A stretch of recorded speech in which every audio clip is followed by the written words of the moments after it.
একদিকে রাজ্যের সরকারি স্কুলগুলিতে নেই পর্যাপ্ত শিক্ষক, অপরদিকে 2022 সালে টেট উত্তীর্ণদের দেওয়া হয়নি এখনো নিয়োগপত্র।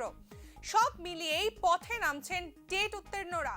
2022-এর ডিসেম্বরে টেট পরীক্ষা দিয়েছিলেন প্রায় 38,000 পরীক্ষার্থী, যার মধ্যে পাশ করেছেন 361 জন। তবে তাদের নিয়োগ হয়নি এখনো।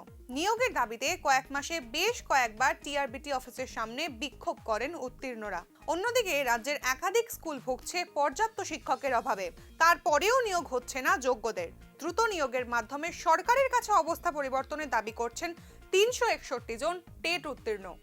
বিগত মাস এবং এর আগের মাস থেকে আমরা টিআরবিটি অফিসে আমরা এসেছি। আমরা একটাই কারণ, আমরা টেট পাস করেছি, আমাদের সরকার যেন আমাদের চিন্তা ভাবনা করে। মূলত বিষয়টা হলো আমরা 2022 সালের ডিসেম্বর মাসে আমরা এক্সাম ফেস করি, টেট এক্সাম যেটা, ওইখানে প্রায় 38,000-এর উপর আমরা এখানে পরীক্ষায় বসি।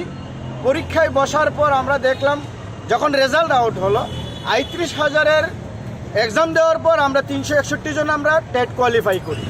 তখন আমাদের মনে খুবই একটা উচ্ছ্বাস সৃষ্টি হয়েছে। 38,000 পরীক্ষার্থীর মধ্যে আমরা 361 জন আমরা পরীক্ষায় পাস করেছি।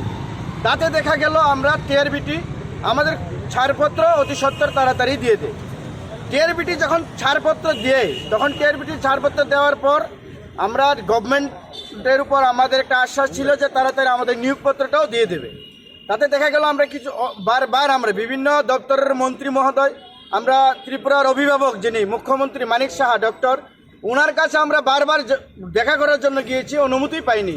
উনি মুখ্যমন্ত্রী ত্রিপুরার ব্যস্ততম মানুষ, আমরা বুঝি, আমরা জানি। তবে আমরা ডাইরেক্টর মহোদয়ের কাছে আমরা আসলাম, উনিও বারবার বলেছে সরকার যদি কোনো চিন্তা ভাবনা না করে আমাদের কাছে কিছু নেই।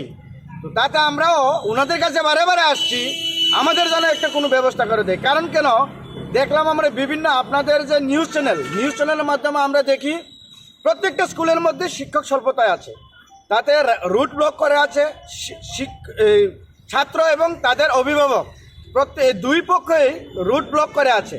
কারণ কেন তাদের স্কুলের টিচার নেই।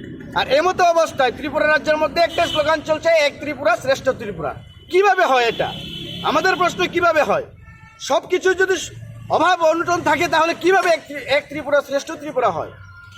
এর জন্য আমরা ত্রিপুরা রাজ্যের মাননীয় মুখ্যমন্ত্রী শিক্ষা দপ্তরের ভারপ্রাপ্ত মন্ত্রী, ওনাদের কাছে আমরা করজোরে অনুরোধ, আমরা যে 361 জন 38,000 কোয়ালিফায়ারের মধ্যে 361 জন যারা আছি আমরা কোয়ালিফাই করেছি, আমাদের জন্য অতি সত্বর নিয়োগের ব্যবস্থা করে দেয়।